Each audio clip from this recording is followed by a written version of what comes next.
Okay आप लोगों को दिख रहा होगा। Okay, all right all right. आज हम कैपेसिटर्स पढ़ेंगे, ठीक है। Capacitors, all right. देखो, एक चीज है कि कैपेसिटर्स एक इंपॉर्टेंट टॉपिक है। कैपेसिटर्स हायर एग्जाम्स में भी पूछा जाता है।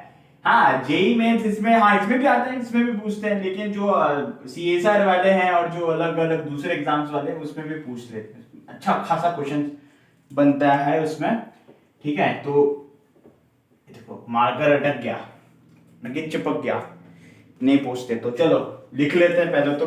टॉपिक का नाम कैपेसिटर्स, कैपेसिटर्स, ठीक है। अब कैपेसिटर्स के बारे में अच्छे से पढ़ेंगे, मीन्स क्या होता है, इसमें कितने फॉर्मूले इंक्लूडेड हैं, और इसमें जो है मतलब कि कितने टाइप्स के कैपेसिटर्स होते हैं, ठीक है। सबसे पहली बात देखो, ये एक सबसे पहली बात, ये एक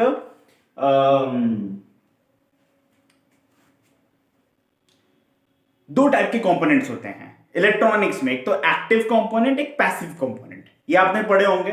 तो कैपेसिटर्स जो होता है पैसिव कंपोनेंट में आता है। आपको इसका डेफिनेशन पता होगा कि एक्टिव कंपोनेंट क्या होता है, पैसिव कंपोनेंट क्या होता है।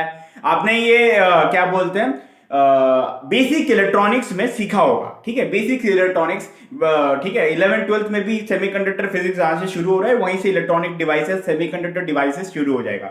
ये बेसिकली एक टाइप का सेमीकंडक्टर डिवाइस भी है, ठीक है। ऑब्वियसली छोटा सा इलेक्ट्रॉनिक कंपोनेंट है। सेमीकंडक्टर डिवाइस ये नहीं है, ये तो तुम्हारा वो है नॉर्मल इलेक्ट्रॉनिक डिवाइस है। सेमीकंडक्टर डिवाइस उसने कहा जाता है जहां पे आप डोपिंग करते हो, पीएन जंक्शन वैसे यूज होता है ना, डायोड वगैरह, ट्रांजिस्टर सब आ जाएगा, ठीक है। लेकिन अगर बेसिक चीजें की बात करें तो कैपेसिटर्स एक पैसिव कंपोनेंट है इलेक्ट्रॉनिक्स का।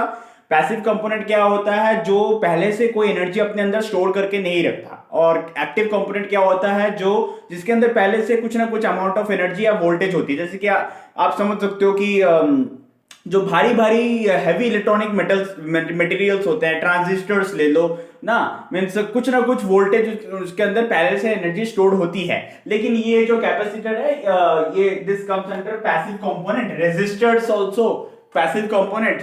कुछ नहीं होगा भाई, एकदम रेजिस्टर उठा लो, ठीक है। तो ये सारी जो चीजें हैं ना, अब ये तो बेसिक छोटा सा एक नाम था, लेकिन अब फिजिक्स के रेस्पेक्ट में चीजों को देखेंगे। और ऑब्वियसली फिजिक्स इलेक्ट्रॉनिक्स यहाँ पे मैच हो रहा है ना, ये बस दो नाम दे दिए हैं, बाकी हम फिजिक्स ही पढ़ रहे हैं, ठीक है। ऐसा नहीं है।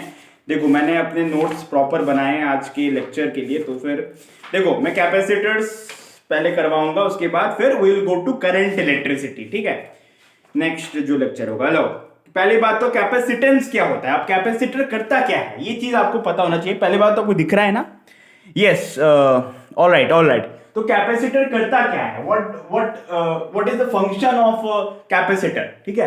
कैपेसिटर का फंक्शन क्या है ना, कैपेसिटर जो है एनर्जी को स्टोर करने का काम करता है in the form of electrostatic energy. Understood. Means देखो, कैपेसिटर, इंडक्टर, ये इंडक्टर इसे कहते हैं। कैपेसिटर का साइन कैसे हम बनाते हैं, ऐसे बनाते हैं कैपेसिटर का साइन, लाइक दिस, ठीक है। ये कैपेसिटर होता है, इसके ये इसका प्लेट नंबर 1, प्लेट 1, और ये तुम्हारा प्लेट 2, ठीक है। ओके, और ये एक electrostatic form of energy, energy को इलेक्ट्रोस्टैटिक वे में स्टोर करता है। और इंडक्टर आपका ये होता है ना, इंडक्टर भी एनर्जी स्टोर करता है, लेकिन मैग्नेटिक मैग्नेटोस्टैटिक या मैग्नेटिक वे में या मैग्नेटोस्टैटिक के रूप में एनर्जी को स्टोर करता है, ठीक है। तो और ये इलेक्ट्रिक फील्ड में स्टोर करता है, ठीक है। तो ये चीज मैं बता रहा हूं। देखो, अब देखो ऑन गिविंग, देखो यहां पे क्या होता है, एक डेफिनेशन लिखते हैं, व्हाट इज कैपेसिटेंस। अब कैपेसिटेंस पढ़ें तो पहले कैपेसिटेंस पढ़ेंगे कि कैपेसिटर कैपेसिटेंस की प्रक्रिया को करता है। तो वो कैपेसिटेंस की प्रक्रिया क्या होता है, वो चीज मैं लिखाऊंगा। देखो, ओके, कैपेसिटेंस, कैपेसिटेंस, मेरा बोर्ड हिल रहा है भाई, गिर ना जाना ना। देखो, on giving potential to conductor ना, समझो ना, on giving potential potential to conductor, हाँ, on potential to conductor on giving potential, नहीं, हाँ, द कंडक्टर इंक्रीजेस हैंस, अच्छा देखो, अगर आप यहां पे एक पोटेंशियल दोगे, ठीक है, एक वोल्टेज अप्लाई करोगे लाइक दिस ना, एनी काइंड ऑफ वोल्टेज आप अप्लाई कर रहे हो, तो ये जो है इसका, ये जो कंडक्टर है उसका इलेक्ट्रिक पोटेंशियल इंक्रीज होगा, ठीक है, on giving the potential to the conductor, नहीं, on giving the potential to the conductor, the potential of the conductor increases, hence the electric potential is directly proportional to amount of charge given to it. Okay,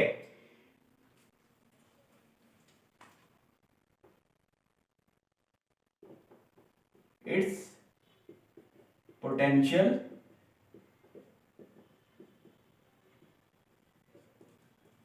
increase, potential मतलब वही जो मैं आपको पढ़ाया था, voltage ना, ठीक है, पढ़ाया था इलेक्ट्रिक पोटेंशियल। तो यहाँ पे जो है, जो चार्ज होता है, तो इसमें क्या होगा ना, ये देखो ऐसे करके करंट जाएगा, तो यहाँ पे जो है पॉजिटिव चार्जेस होंगे, और ये नेगेटिव से जुड़ा है, तो यहाँ पे नेगेटिव चार्जेस हो जाएंगे। दो प्लेट है कैपेसिटर का, तो चार्ज जो है वो डायरेक्टली प्रोपोर्शनल होगा इलेक्ट्रिक पोटेंशियल के ना। जो चार्ज होगा, ये जो देखो कैपेसिटेंस की प्रक्रिया क्या होता है, चार्ज को स्टोर करने की प्रक्रिया। ओके, तो चार्ज जो होता है, या क्योंकि चार्ज का फ्लो ही करंट होता है ना, तो चार्ज जो होगा, charge is directly proportional to what, capacitance और electric potential. Yes, electric potential, वो तो कांस्टेंट में आएगा, देखना, इलेक्ट्रिक पोटेंशियल। तो इसमें क्या करेंगे, Q direct proportional to V, तो Q is equal to constant लगेगा, ये कांस्टेंट को ही हम कैपेसिटेंस कहते हैं, ठीक है, Q is equal to CV। This is very important formula capacitor की दुनिया में, ठीक है, तो इस चीज को आप लिख लो ना। और कुछ और बातें लिख देता हूं मैं यार, देखो यहाँ पे इसी को कैपेसिटेंस कहते हैं, और इसका यूनिट जो होता है ना, इसका जो यूनिट होता है वो होता है फैराड ना, फैराडे के नाम से आया है, ठीक है। और ये भी बोल सकते हो कि अब देखो C इज इक्वल टू क्या होता है, Q बट्टे में V, तो ये क्या हो जाएगा, यहां से एक और यूनिट क्या आ जाएगा, कूलम बट्टे में वोल्ट, ठीक है, कूलम बट्टे में वोल्ट, दैट इज फैराड, एक ही चीज है। तो ये चीज को आप थोड़ा सा ध्यान रखना ना। तो ये है capacitance. Then capacitance of isolated spherical conductor, ये हम पढ़ेंगे, आइसोलेटेड स्फेरिकल कंडक्टर का कैपेसिटेंस क्या होता है ना। एक स्फेरिकल कंडक्टर है, ठीक है, ये तो चलो प्लेन कंडक्टर, प्लेन कैपेसिटर है, ठीक है, ये जो है ये प्लेन कैपेसिटर है, इसका क्या कैपेसिटेंस होता है ये आपने पढ़ा होगा, लेकिन इसका भी डेरिवेशन हम करेंगे अगर पूछोगे तो, अदरवाइज ये याद रखना, इसका C क्या होता है, A एप्सिलॉन 0 बाय D ना, ठीक है, ये तो पढ़ा होगा ना। A का मतलब क्या होता है, एरिया, ये क्या होता है, area, this is permittivity and this is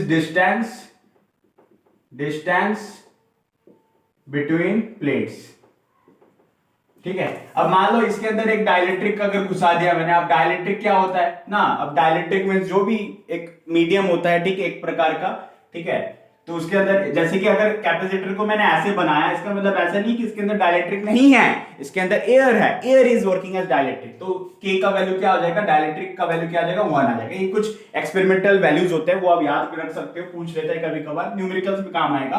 तो A epsilon 0 K by D ना, यहाँ पे K मल्टीप्लाइड हो जाता है यहाँ पे, ठीक है, ठीक है। तो ये बेसिक कैपेसिटर्स के लिए था, लेकिन अब हम पढ़ेंगे स्फेरिकल कैपेसिटर के लिए ना।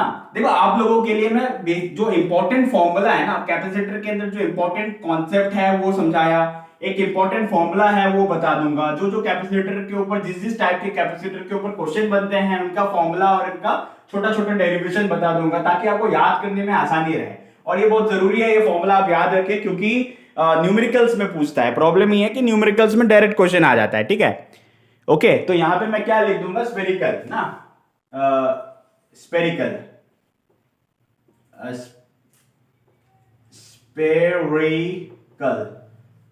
स्फेरिकल कैपेसिटर क्या होता है, वैसे याद तो होना चाहिए, 4πε0 r a होता है, लेकिन मैं आपको डेरिवेशन करके समझाता हूं, तो फिर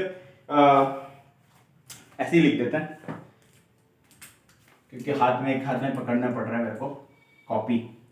देखो ये एक कैपेसिटर है, आप मान सकते हो एक स्फेरिकल कैपेसिटर है। अब इस चार्ज इसके आउटसाइड में ऐसे करके हुआ होगा, ठीक है। अगर मैं इसे चार्ज कर दूं, ठीक है, अगर मैं इसे चार्ज कर दूं, ठीक है, इसे मैंने एक चार्ज क्यू दिया है, एक चार्ज मैंने क्यू दिया है। अब ये क्या है, इसका जो रेडियस है वो क्या है, वो आर है, ठीक है, इसका रेडियस आर है। और एक स्फेरिकल कैपेसिटर अंदर से खोखला है, मतलब अंदर से खोखला है, ठीक है। तो फिर क्या हो जाएगा, आपने पता है कि V का फॉर्मूला क्या होता है, पोटेंशियल क्या होता है ना, पोटेंशियल किसी भी चीज का पोटेंशियल, अब मैंने Q दिया है तो फिर क्या हो जाएगा, Q बटे में 4 पाई एप्सिलॉन 0 R, ये होगा, ये पोटेंशियल होगा इसका।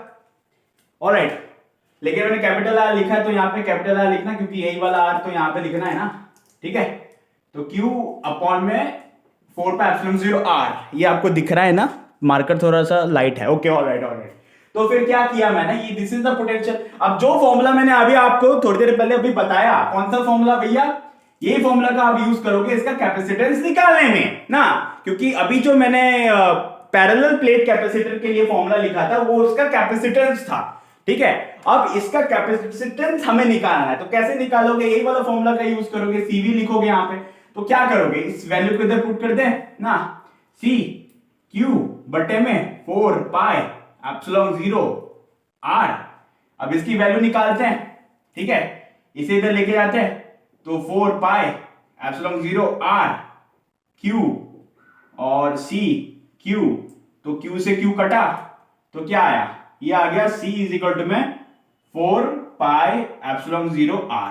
तो ये जो होगा आपका स्फेरिकल कैपेसिटर का कैपेसिटेंस हो जाएगा। ये पूछता है, डायरेक्ट फॉर्मूला याद रखना, वैसे भूल भी गए तो डेरिवेशन तो समझा ही दिया, तो आप 2 मिनट भी नहीं लगेंगे करने में डेरिवेशन, ठीक है। थोड़ा सा समझ के करना है बस, और कुछ नहीं, मैं समझो, रटो मत ना। These are the things which you need to understand, otherwise जो है फिजिक्स छोड़ दो, पढ़ने की जरूरत नहीं है, ठीक है। आर्ट्स ले लो, वहां पर रटने के लिए बहुत कुछ है। वो भी वैसे, वो भी हिस्ट्री भी रटा नहीं जाता, हिस्ट्री भी समझ के याद किया जाता है, यू नो व्हाट ना। अदरवाइज आप डेट्स रटा जाता है, हाँ कुछ कुछ चीजें हैं, वार्स के डेट्स रटाए जाते हैं, वो सब याद किया जाता है, लेकिन जो चीज उसमें और समझने को है भी क्या, हाँ हुआ है, दैट इज द फैक्ट, वो फैक्ट है ना, और समझने के लिए है भी क्या। अच्छा, अब आगे हम बढ़ते हैं, थोड़ा सा एक इंपॉर्टेंट क्वेश्चन कर लेते हैं ना। Why an isolated conductor have not, अच्छा एक क्वेश्चन है, have not high capacitance, ये क्वेश्चन अराइज हुआ है, एक क्वेश्चन लिख लो, कंसेप्चुअल क्वेश्चन है ये कंसेप्चुअल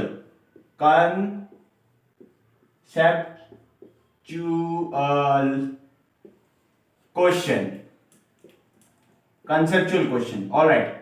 क्या है question, why an isolated conductor have not high capacitance ना, why an isolated conductor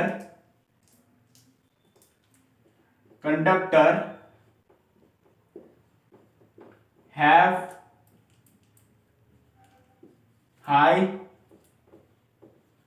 capacitance।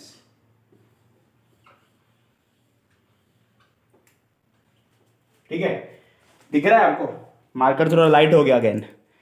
Question है, why an isolated conductor have high capacitance. एक आइसोलेटेड कंडक्टर का हाई कैपेसिटेंस क्यों होता है, देखो सिंपल सी बात है, अगर आप किसी कंडक्टर का चार्ज को इंक्रीज करते जाओगे, देखो क्या, मैं आपको पढ़ के सुनाता हूं ना, इसका मैं आपको फिर समझाऊंगा। ऑन इंक्रीजिंग द चार्ज, ठीक है, द पोटेंशियल विल इंक्रीज। अभी मैंने लिखा था चार्ज जो है, अगर आप चार्ज को इंक्रीज को, क्योंकि Q में CV होता है, अगर चार्ज को बढ़ाते जाओगे तो पोटेंशियल भी बढ़ जाएगा। अब पोटेंशियल बढ़ जाएगा तो आप समझ सकते हो कि क्या होगा, एयर का ब्रेकडाउन हो जाएगा, हवा है ना आसपास।